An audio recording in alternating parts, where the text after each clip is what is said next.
Buletin Didik 29 November bersama saya Charles Mohan. Salam sejahtera. Pidato antarabangsa Bahasa Melayu Piala Perdana Menteri 2021 terus memartabatkan Bahasa Melayu. Tampil berbeza pada tahun ini apabila pertandingan turut membabitkan penyertaan peserta secara dalam talian susulan pandemik COVID-19. 76 peserta dari 36 buah negara menyertai pertandingan yang diadakan di Universiti Teknologi Malaysia UTM Johor. Pada malam kemuncak, penuntut dari Uzbekistan State World Languages University, Nargiza Ortikova, dinobat sebagai Johan kategori antarabangsa. Nargiza yang berusia 24 tahun telah mempelajari Bahasa Melayu selama 4 tahun. Sementara kategori Alam Melayu Johan disandang oleh peserta negara Siti Nur Syafiqah Muhammad Fakaruzi dari Institut Pendidikan Guru Malaysia. Kategori antarabangsa di Malaysia pula menyaksikan Johan menjadi milik Aminata Koutub Sano, 21 dari Guyana yang menuntut di Universiti Islam Antarabangsa Malaysia. Johan setiap kategori membawa pulang piala pusingan, wang tunai RM10,000 dan sijil penghargaan. Malam kemuncak pertandingan ini dirasmikan oleh Perdana Menteri Datuk Seri Ismail Sabri Yaakob, turut hadir Menteri Pengajian Tinggi Datuk Seri Noraini Ahmad dan Menteri Besar Johor Datuk Hasni Mohamad. Sementara itu, kejayaan Siti Nur Syafiqah Muhammad Fakaruzi yang menjadi Johan dalam pertandingan pidato antarabangsa Piala Perdana Menteri boleh dijadikan sebagai inspirasi. Menteri Pendidikan Datuk Dr. Razi Jidin dalam kenyataan yang dimuat di Facebook berkata, kejayaan Siti Nur Syafiqah adalah kebanggaan warga Institut Pendidikan Guru IPG. Dr. Razi turut meluahkan rasa terharu terhadap sikap tabah Siti Nur Syafiqah yang kehilangan ayahnya akibat COVID-19. Siti Nur Syafiqah adalah pelajar IPG kampus Bahasa Melayu Pantai Dalam. Kejayaan Siti Nur Syafiqah membuktikan IPG sebagai institusi pendidikan guru premier serta mampu melahirkan graduan yang berketerampilan dan berkualiti tinggi. Kementerian Pendidikan KPM komited untuk terus memperkasakan pendidikan teknikal dan latihan vocational TVET khususnya di College Vocational dalam usaha melahirkan lepasan KV yang terlatih bagi meningkatkan kebolehpasaran graduan sama ada sebagai pekerja yang memenuhi keperluan industri atau bekerja pilihan sendiri atau sebagai usahawan. Datuk Dr. Razi Jidin dalam hantaran di Facebook berkongsi mengenai lawatannya ke KV Pengkalan Cempa semalam. Sekolah terbabit mempunyai 503 murid dengan 171 daripadanya adalah pelajar tahun 2 yang akan menduduki sijil Vocational Malaysia SVM tahun ini. Beliau berkesempatan meninjau persekitaran sekolah termasuk beberapa fasiliti untuk pembelajaran seperti bengkel dan makmal. Seterusnya, Dr. Razi meninjau persekitaran Sekolah Menengah Kebangsaan Pengkalan Cempa yang mempunyai 1,257 murid termasuk 71 orang murid tingkatan 6 dan 219 murid tingkatan 5. Pada kesempatan itu, beliau sempat bertanya khabar guru dan murid serta meninjau pengajaran dan pembelajaran melibatkan murid tingkatan 5 dan tingkatan 6. Universiti Pendidikan Sultan Idris UPSI menyambut penubuhan 100 tahunnya siang tadi. Sambutan itu bagi menghargai sumbangan seluruh alumni Pusat Pengajian Tinggi itu yang bermula daripada era Sultan Idris Training College SITC pada 29 November 1922. Sultan Perak Sultan Nazrin Muizuddin Shah berkenan merasmikan majlis sambutan berkenaan. Baginda tiba di majlis dengan diiringi Raja Permaisuri Perak Tuanku Zahra Salim. Turut hadir Menteri Pengajian Tinggi Datuk Seri Noraini Ahmad. Dalam ucapannya, Datuk Seri Noraini memaklumkan Kementerian Pengajian Tinggi KPT menyokong usaha UPSI dalam memartabatkan mutu pendidikan negara. Saya meletakkan harapan yang tinggi agar warga UPSI meneruskan perjuangannya, memperkasa dan meneroka pelbagai peningkatan yang efisien dalam melonjakkan dunia pendidikan negara. Kami di KPP amat mengharapkan kepakaran UPSI dalam memperkenalkan kaedah terkini, meremajakan kaedah pengajaran dan pembelajaran secara konvensional kepada digital. Tambahnya, Times Higher Education mengiktiraf institusi itu sebagai universiti ke-8 terbaik di Malaysia dan 801 dunia dalam World University Ranking 2022. Pada majlis yang sama, tetamu turut diperdengarkan lagu rasmi sempena sambutan 100 tahun penubuhan UPSI bertajuk Seabad Suluh Budiman.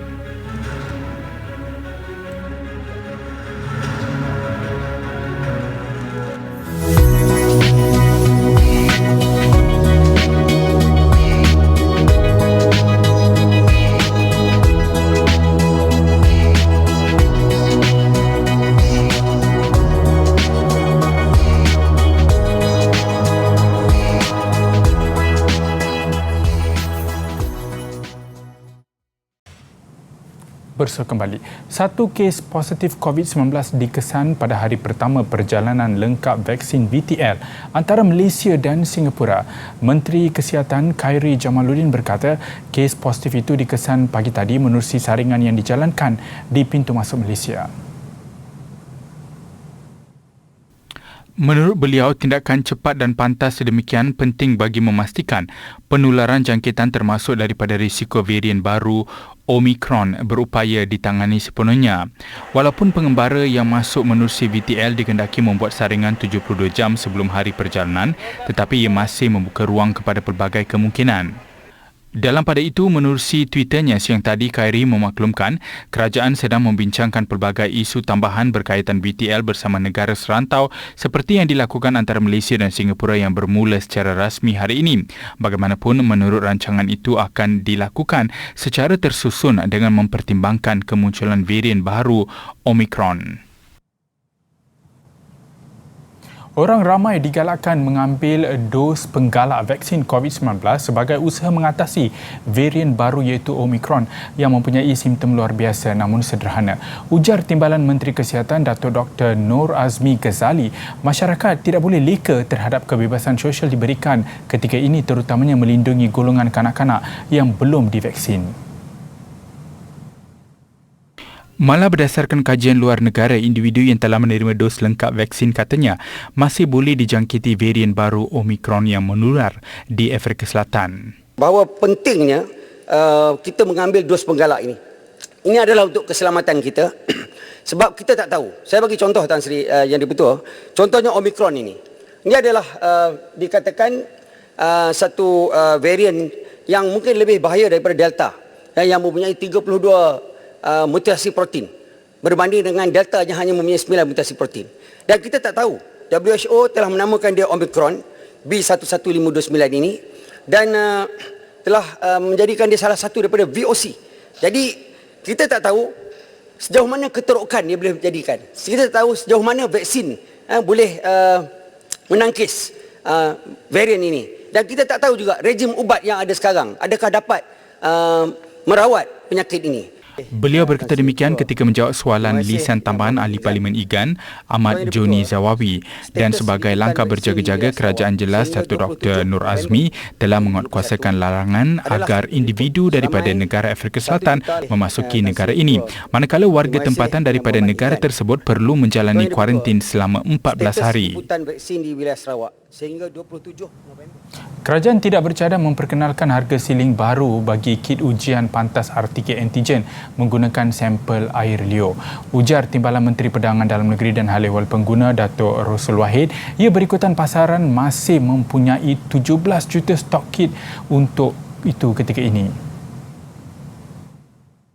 Soalan saya, adakah kementerian bercadang untuk mengumumkan penetapan harga siling yang baru pada masa terdekat bagi pembelian runcit dan borong supaya ianya dapat diselaraskan di seluruh negara? Sehingga hari ini kerajaan tidak lagi bercadang untuk menentukan harga siling kepada RTK ini, memandangkan kita telah mempunyai sebanyak 17 juta stok yang masih ada dan kita harap pasaran akan menentukan harga. Kerana kalau kita mengadakan harga siling, apa yang kita bimbang akan berlaku manipulasi di peringkat pengedaran dan penjualan yang mana mereka akan menjual semaksimal mungkin untuk mendapat keuntungan. KPDN HCP dalam pada itu telah menetapkan harga maksimum kit ujian pantas antigen COVID-19 Kendiri di bawah Akta Kawalan Harga dan Anti Pencatutan 2011. Langkah itu bagi mengelakkan penjualan produk pada harga tidak terkawal di pasaran. Ia juga sebagai inisiatif meringankan beban pengguna bagi mengawal penularan COVID-19 di negara ini.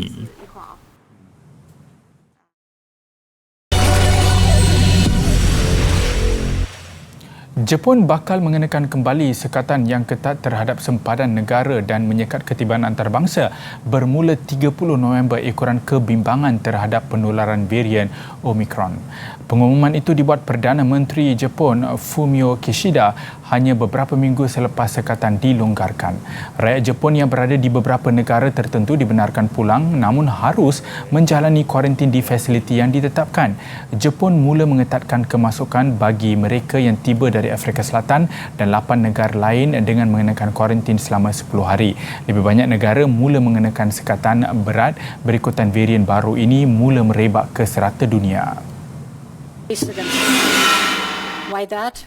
Sementara itu, Menteri Kesihatan Kumpulan Negara G7 mengadakan mesyuarat kecemasan mengenai varian baru COVID-19 Omicron. Ekoran tercetusnya varian baru itu, kebanyakan negara kembali menutup sempadan antarabangsa mereka. Mesyuarat dipanggil oleh pengerusi G7 Britain, antara negara yang merekodkan peningkatan kes berpunca varian baru berkenaan. Menurut Ketua Suruhanjaya Eropah EC Ursula von der Leyen, pembuat vaksin memerlukan 2 sehingga 3 minggu untuk memperoleh gambaran keseluruhan mengenai kualiti mutasi. Selain negara Selatan Afrika, kes membabitkan varian Omicron turut dikesan di Belanda. Ia apabila pihak berkuasa negara itu mengesan sekurang-kurangnya 13 kes daripada 61 penumpang yang dikuarantin kerana diuji positif COVID-19 selepas tiba dari Afrika Selatan. Dalam pada itu, pakar virologi mempergiat usaha mengkaji strain berkenaan bagi mencari penyelesaian terbaik untuk mengakhiri wabak pembunuh itu. Seorang lelaki Britain mencatat sejarah perubatan apabila menjadi pesakit yang menerima anak mata cetakan 3 dimensi atau 3D pertama di dunia. Lapor akhbar New York Post Steve Wurst yang berusia 40-an menerima anak mata tersebut selepas kehilangan mata kirinya ketika berusia 20-an dan semenjak itu dia menggunakan mata prostetik. Menurutnya, mata baru itu kelihatan menakjubkan. Wurst tidak menyukai mata palsu yang digunakan selama ini, lantas mendapatkan anak mata cetakan 3D di Hospital Mata Moorfield. Hospital itu menawarkan prosedur tersebut kepada pesakit sebagai ujian klinikal yang bertujuan untuk mempercepatkan proses penggantian anak mata. Untuk mendapatkan mata prostetik, pesakit biasanya terpaksa menunggu antara 4 sehingga 5 bulan selepas pembedahan. Biarpun anak mata sintetik itu tidak mampu mengembalikan penglihatan Wurst, namun dia berharap agar mampu mengembalikan keyakinannya.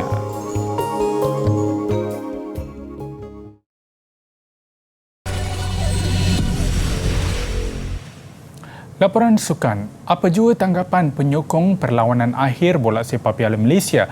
Johor Darul Ta'zim menentang Kuala Lumpur City esok ibarat pertarungan langit dan bumi, pertembungan antara 2 darjat. Yang pasti, kedua-dua pasukan punyai satu tekad untuk bergelar juara pada edisi kali ke-100 itu. Of course, you can expect JDT to be JDT.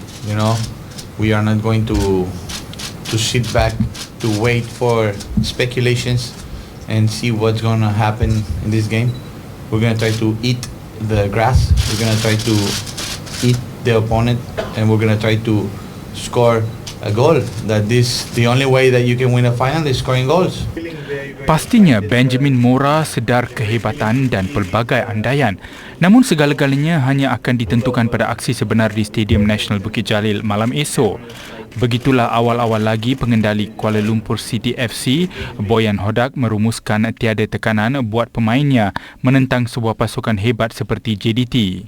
Good thing is that there is no pressure on our side because they are the richest club. They have 10 times bigger budget.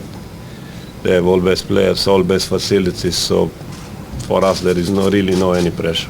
Apa sekalipun, sememangnya sesuatu yang menarik untuk disaksikan pada aksi final Piala Malaysia yang menjangkau edisi kali ke-100 malam esok.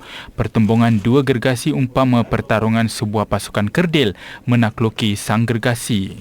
Apa yang penting adalah persiapan kami lah untuk game esok. So kami harus bersedia segi mental dan fizikal. Kerana pada esok akan satu perlawanan yang berbeza dan saya jangkakan perlawanan esok akan sangat dan menarik lah. Perbezaan dia umur saya 42 tahun. Saya masih lagi di pentas final, itu saja. Dan kita tidak boleh bungkit yang benda yang lepas. Ini adalah generasi baru. Kebanyakan pemain-pemain KL ni first time beraksi dalam final. Saya rasa mereka akan bagi yang terbaik lah perlawanan pada malam esok, supaya ini adalah sejarah untuk diri mereka juga, yang mana first time lah.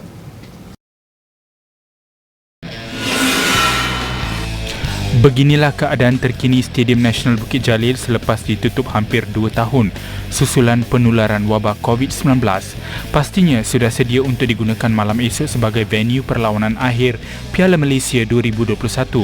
Liga Bola Sepak Malaysia MFL turut melakukan persiapan terakhir bagi membolehkan kedua-dua pasukan serta penyokong dapat menikmati perlawanan dengan selesa. Seramai 20,000 penyokong yang lengkap vaksinasi dijangka membanjiri stadium ini dan tempat duduk penyokong juga sudah ditandakan bagi memastikan penjarakan sosial sewaktu menonton dan memberi sokongan.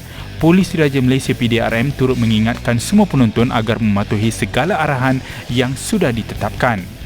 Antaranya, dilarang membawa masuk makanan dan minuman, mercun, laser dan objek yang boleh digunakan sebagai senjata. Hampir 1,500 pegawai dan anggota PDRM akan bertugas dan beberapa kumpulan penangkapan akan dikera bagi memastikan insiden menceroboh padang seperti yang berlaku di Stadium Bola Sepak Ceras tidak berulang. Polis juga menasihati penonton untuk menggunakan pengangkutan awam bagi mengelak kesesakan lalu lintas di perkarangan stadium. Satu lagi kejuaraan dilakar pemain muda badminton kebangsaan Eng Ziyong. Ziyong muncul juara kejohanan terbuka Scotland menewaskan seorang lagi pemain negara, Sung Joo Ven. Ia gelaran antarabangsa ketiga Ziyong tahun ini. Eng Ziyong, 21 tahun, bekas pelajar Sekolah Sukan Bukit Jalil kelahiran Johor, turut mewakili skuad Piala Thomas mengakui berdepan detik sukar menentang Song Joo Ven, memandangkan mereka memahami corak permainan masing-masing kerana pernah berlatih bersama dalam kem kebangsaan. Ziyong yang menduduki ranking ke-62 dunia akhirnya menang 21-18, 21-14 dalam 51 minit, sekaligus gelaran ketiga tahun ini selepas memenangi terbuka Poland dan terbuka Belgium. Bagaimanapun, Malaysia terlepas peluang meraih 2 lagi kejuaraan dalam saingan bergu lelaki. Wan Arif, Wan Junaidi dan juga Muhammad Haikal Nazri tewas kepada pasangan tuan rumah Christopher Grimley, Matthew Grimley 21-20, 21-16, manakala aksi bergu wanita Anna Ching Yik Cheong dan Teo Mei Zing akur terpaksa tundur 21-14, 21-12 kepada pasangan pilihan Rachel Honrich, Kirsten Tsai dari Kanada. Antara yang menarik dalam rangkuman sukan antarabangsa malam ini, aksi cemerlang pemain Singapura Loh Ken Yew sebelum tumpas pada perlawanan akhir kejohanan badminton terbuka Indonesia. Pemain Singapura kelahiran Pulau Pinang, Loh Ken Yew semakin menjadi tumpuan selepas penampilan cemerlang kebelakangan ini, dan pada saingan terbuka Indonesia, Ken Yew terus memukau apabila mengejutkan pemain nombor 1 dunia dari Jepun Kento Momota pada pusingan kedua. Pada aksi final juara Olimpik Tokyo 2020, Victor Axelsen dari Denmark menanti. Tewas set pertama 13-21, Ken Yew bangkit mengheret permainan ke set penentuan apabila menang mudah set kedua 21-9. Namun Axelsen yang pernah berlatih bersama Ken Yew memperkemaskan renta menang set penentuan 21-13 untuk muncul juara. Beralih ke aksi bola sepak Liga Jepun, Jubilo Iwata kembali ke Divisyen Utama J1 musim depan selepas menjuarai Divisyen 2. Beraksi dalam perlawanan kedua terakhir, Jubilo Iwata seri tanpa jaringan menentang Tespa Kutsatsu Gunma. Bagaimanapun, keputusan pencabar terdekat Kyoto Sanga yang juga merakam keputusan seri menyaksikan kedudukan teratas Jubilo Iwata gagal dicabar dengan kelebihan 5 mata berbaki 1 perlawanan. Di Phuket, Thailand berlangsung kejohanan golf jelajah Asia kejuaraan Blue Canyon.